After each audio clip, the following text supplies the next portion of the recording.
Well, welcome to this week's video, which is on nutrition and metabolism. We cover a number of topics: nutrition, basal metabolic rate, temperature regulation, liver functions, and enzymes. And we commence with nutrition. Now, in your book, there's a reference to the US food guidelines. In Australia, this document has the standards for good diets, and there's a URL to that in the PowerPoint for this week.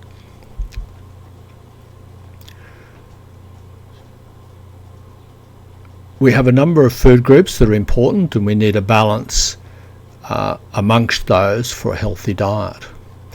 This table on this and the next slide has the different food groups on the left hand side, sample foods, the nutrients that are provided, that's in the third column, and then other nutrients that are provided depending on the individual food itself. So looking at fruits made up of apples, bananas, oranges, and so on. And in this classification includes tomatoes, and the major nutrient provided is carbohydrate, and of course water is very important as a component of our diet, and we need a lot of it. And then some vitamins and minerals are provided depending on the source of the fruit. Now you'll note fibre is spelt F-I-B-R-E. That's American spelling.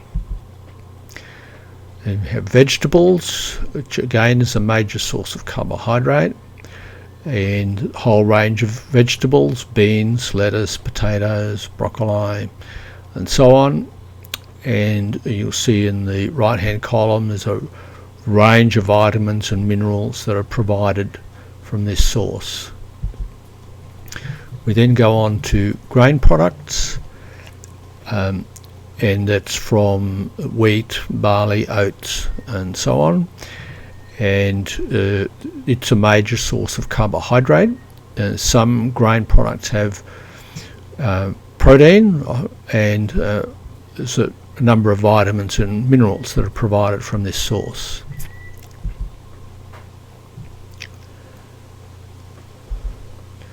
And we come to the milk products, and depending on how they're processed, there are varying levels of protein and fat, and they're a good source of vitamins and minerals. And then we've got meat and meat alternatives, which are a major source of protein, and in some cases carbohydrate.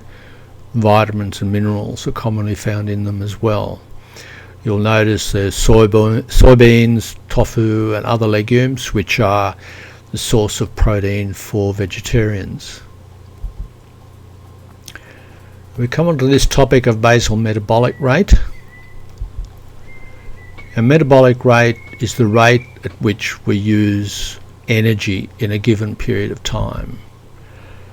And the overall metabolic rate can be split up into two parts: resting metabolic rate, or basal metabolic rate.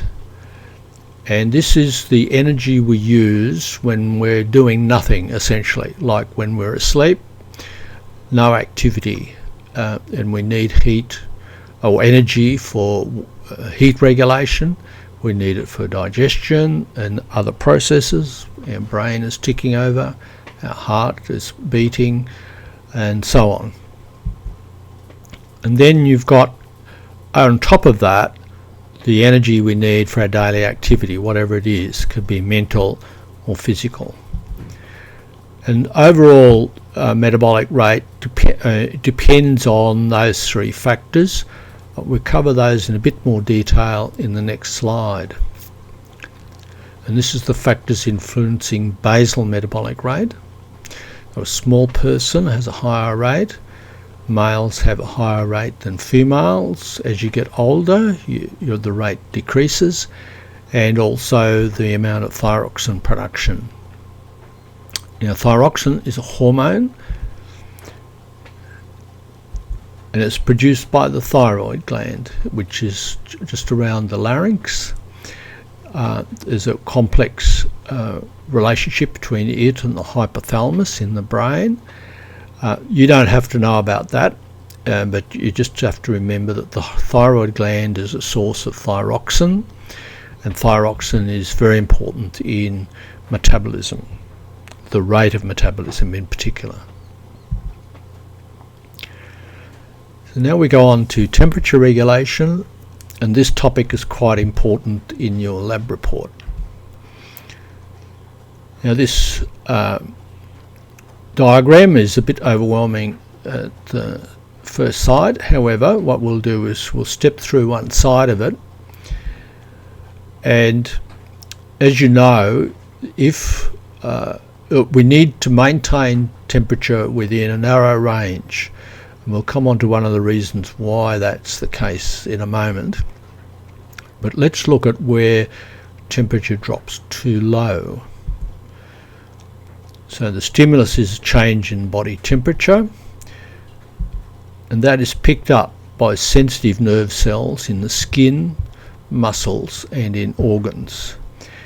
And a signal is sent to the blood vessels in the skin, in which case they constrict. In other words, blood flow through the skin is reduced, and it's actually directed to the internal body organs. There's another signal that goes up to the hypothalamus, and it stimulates the thyroid gland to produce more of that thyroxine that we talked about,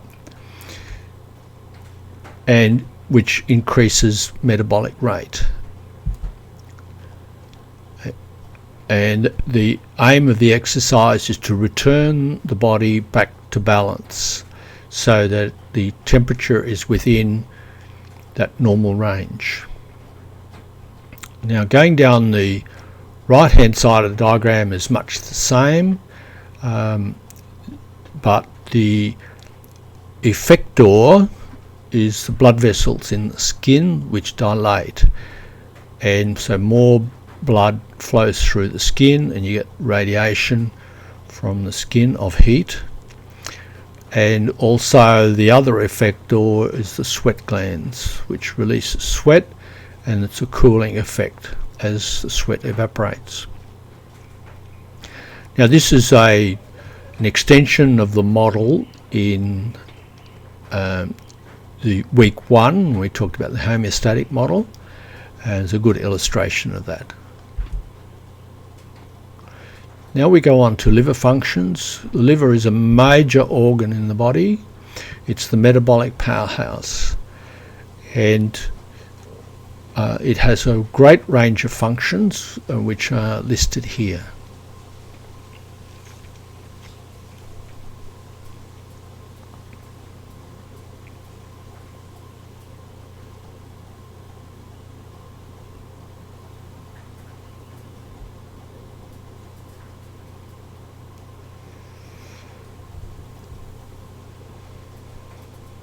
Now that's a pretty formidable list, as you can see.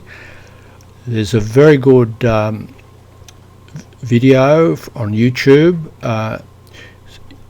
which is available through the learning materials for this week, and that gives a visual representation of this and makes it a little bit more clearer.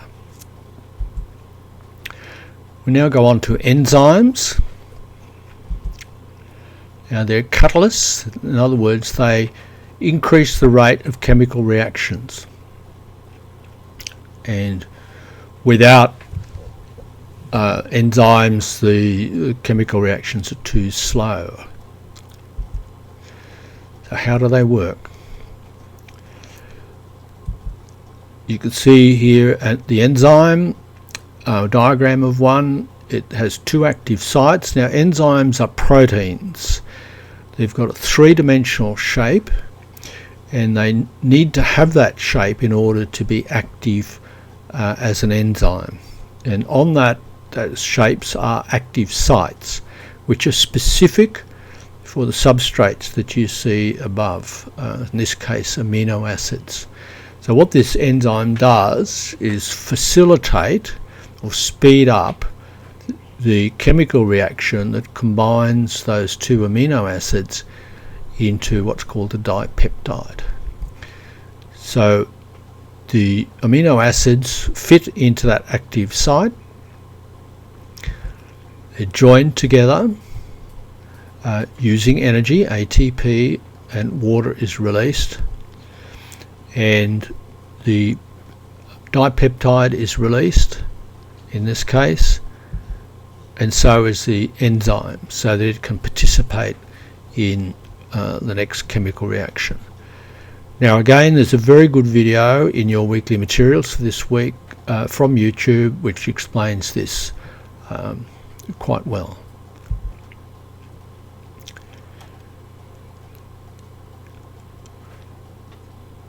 So one of the reasons why we need to maintain our body temperature within a certain range, and also our pH, which is acidity, is because enzymes need to work effectively, need to be within that range. So if it's too cold, it's chemical reactions, they slow down and the reaction is too slow. If it's too hot, the reaction speeds up, but the protein can become denatured. What denatured means is that the shape of the enzyme is changed and its active site is actually destroyed and it cannot bind to the substrate.